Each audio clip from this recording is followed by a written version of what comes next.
Assalamualaikum warahmatullahi wabarakatuh.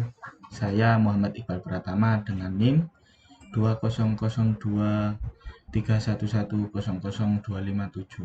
Saya dari Fakultas Ekonomi dan Bisnis dari Prodi Ekonomi Pembangunan DO. Di sini saya akan menjelaskan sedikit pandangan Karl Marx tentang ekonomi klasik dan membuktikan bahwa suatu negara apakah termasuk golongan kapitalis atau sosialis. Sini saya akan menerangkan sedikit konsep utama pemikiran ekonomi klasik.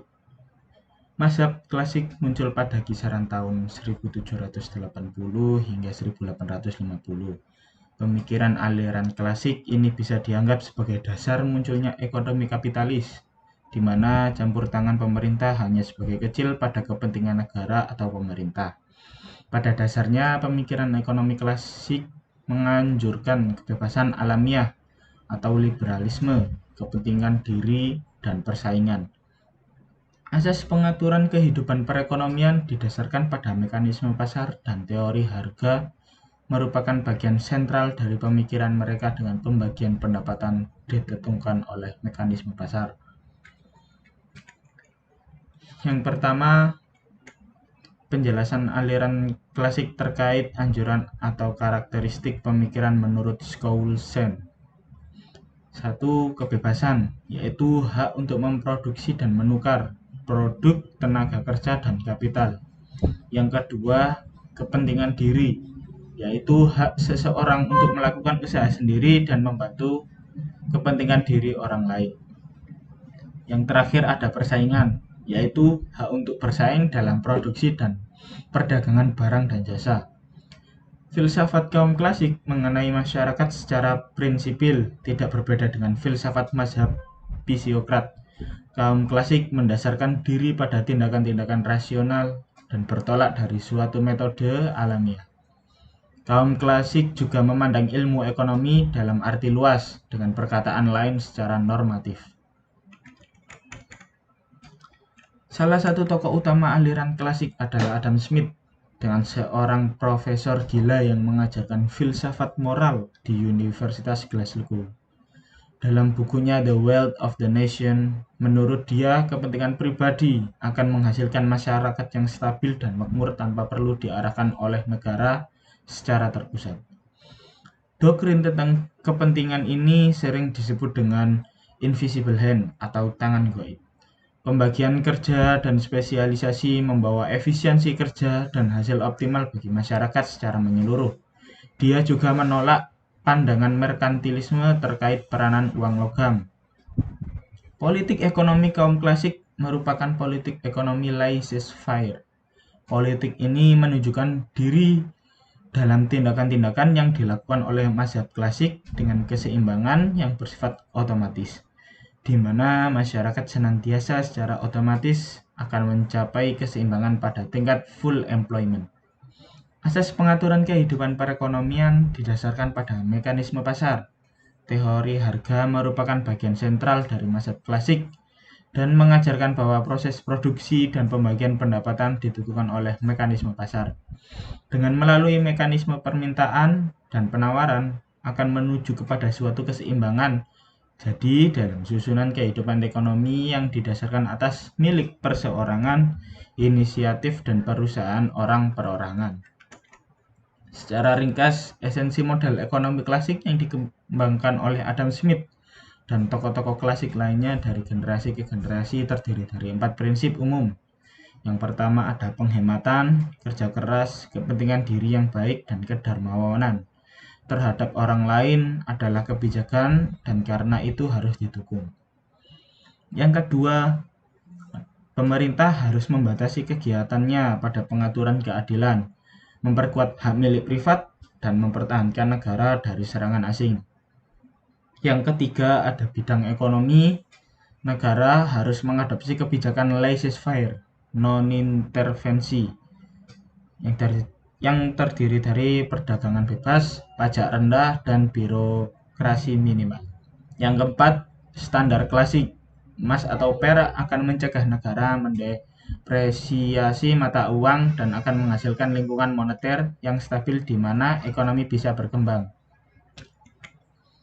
Secara singkat, teori ekonomi klasik, salah satu tokoh teori klasik, Adam Smith, menjelaskan bahwa puncak tertinggi dari pertumbuhan ekonomi adalah sistem liberal dengan melibatkan pertumbuhan penduduk dan pertumbuhan output. Pemahaman ini terus berkembang sehingga memunculkan beberapa teori lainnya. Sini saya akan menjelaskan sejarah pemikiran ekonomi sosialis. Sosialisme adalah suatu sistem perekonomian yang memberikan kebebasan yang cukup besar kepada setiap orang untuk melaksanakan kegiatan ekonomi seperti dengan campur tangan pemerintah. Pemerintah masuk ke dalam perekonomian untuk mengatur tata kehidupan perekonomian negara, serta jenis-jenis perekonomian yang menguasai hajat hidup orang banyak, dikuasai oleh negara seperti air, listrik, telekomunikasi, dan lain sebagainya. Dalam sistem ekonomi sosialisme atau sosialis, mekanisme pasar dalam hal permintaan dan penawaran terhadap harga dan kuantitas masih berlaku. Pemerintah mengatur berbagai hal dalam ekonomi untuk menjamin kesejahteraan seluruh masyarakat. Ilmu ekonomi sosialis adalah bagian dari ilmu ekonomi politik. Ilmu ekonomi politik termasuk dalam ilmu-ilmu pengetahuan masyarakat. Masalah yang dijadikan persoalan dalam suatu ilmu pengetahuan penting sekali artinya untuk pekerjaan, penyelidikan, mengajar, dan belajar secara ilmiah. Penentuan yang benar dari masalah suatu ilmu pengetahuan mempunyai arti menentukan untuk pelaksanaan yang didasar atas ilmu pengetahuan itu. Sosialisme merupakan sebagai sebuah ideologi karena ia memiliki ide dasar sekaligus metode pemecah terhadap berbagai masalah kehidupan. Secara historis, gagasan sosialisme, inkludi komunisme, merupakan antitesis dari kekuatan hegemonik di Eropa era Aufklärung. Dalam manifesto komunis, Marx mencita-citakan masyarakat tanpa kelas. Teori dialektika materialisme menjadi metode baku yang harus dilakukan untuk mencapai tujuan tersebut. Dialektika materialisme merupakan cara pandang peristiwa alam yang bersifat dialog, yaitu metode pembahasan dan penelitian yang membongkar kontradiksi pemikiran dan benturan antara berbagai pandangan melalui diskusi atau dialog. Di samping karena argumentasi dan pandangannya terhadap berbagai peristiwa ini bersifat materi, cara pandang seperti ini juga diimplementasikan dalam pembahasan tentang kehidupan masyarakat berikut berbagai kasus yang terjadi di dalamnya. Teori Marx telah memberikan inspirasi besar bagi orang-orang kritis waktu itu.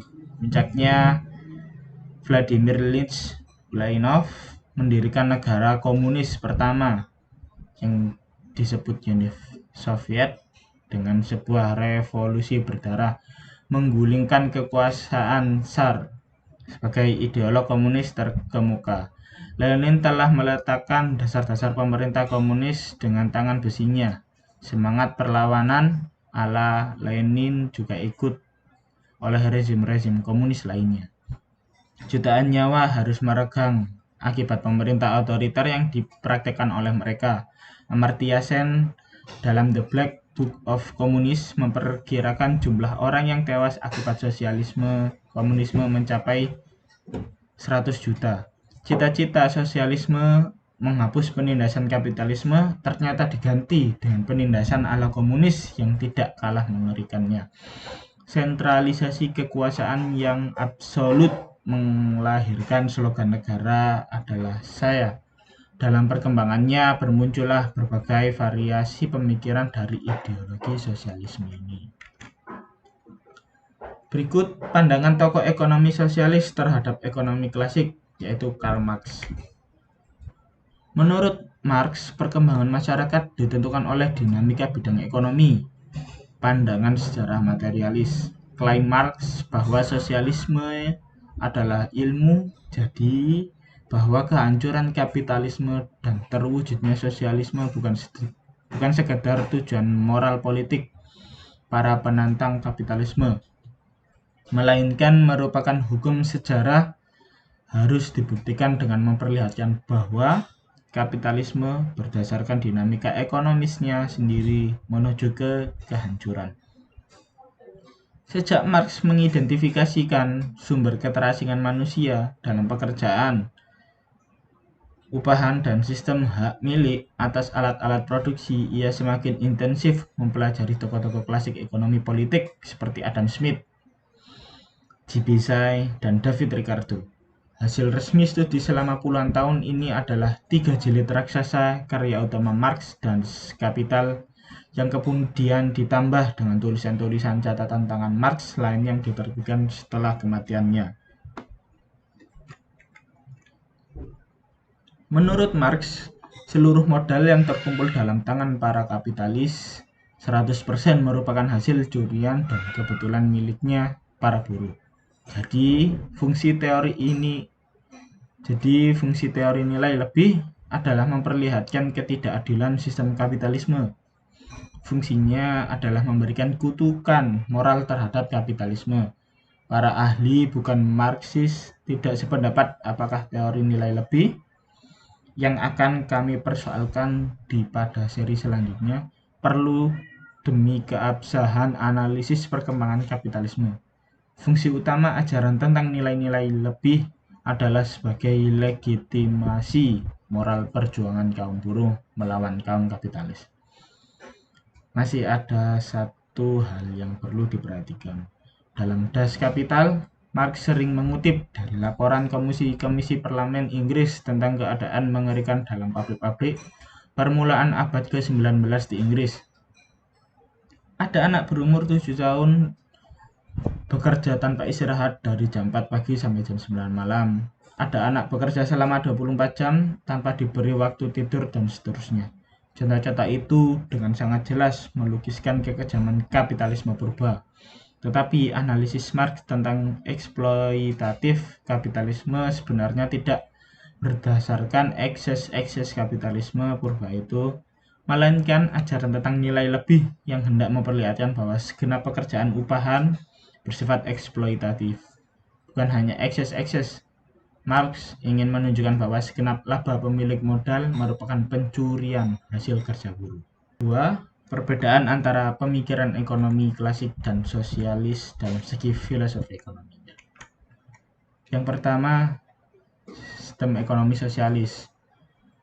Sistem ekonomi sosialis adalah sistem masyarakatnya memiliki kesetaraan dalam kepemilikan atas faktor-faktor produksi. Meski dimiliki oleh setiap anggota masyarakat, pengelolaannya sendiri diatur oleh negara secara penuh.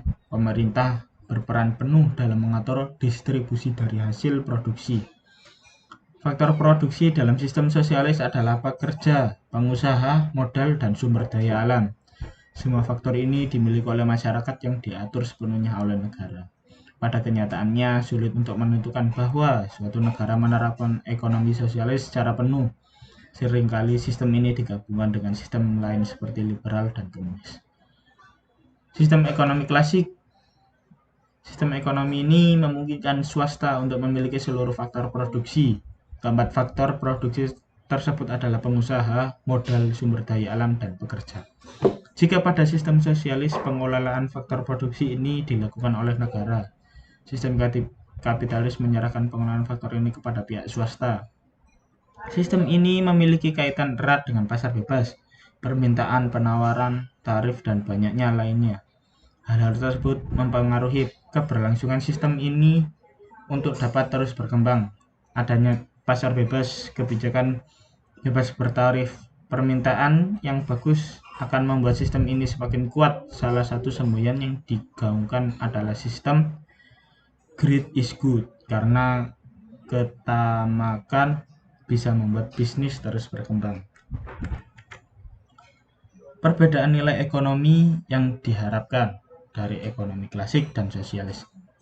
Dari ekonomi klasik, model ekonomi kapitalisme memungkinkan kondisi pasar bebas untuk mendorong inovasi dan menciptakan kekayaan.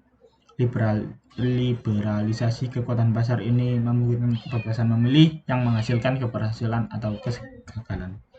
Dari ekonomi sosialis, ekonomi berbasis sosialis memasukkan unsur-unsur perencanaan ekonomi terpusat, digunakan untuk memastikan kesesuaian dan untuk mendorong kesetaraan peluang dan hasil ekonomi. Yang ketiga, ada perbedaan instrumen kebijakan yang digunakan dalam sistem ekonomi klasik dan sistem ekonomi sosial.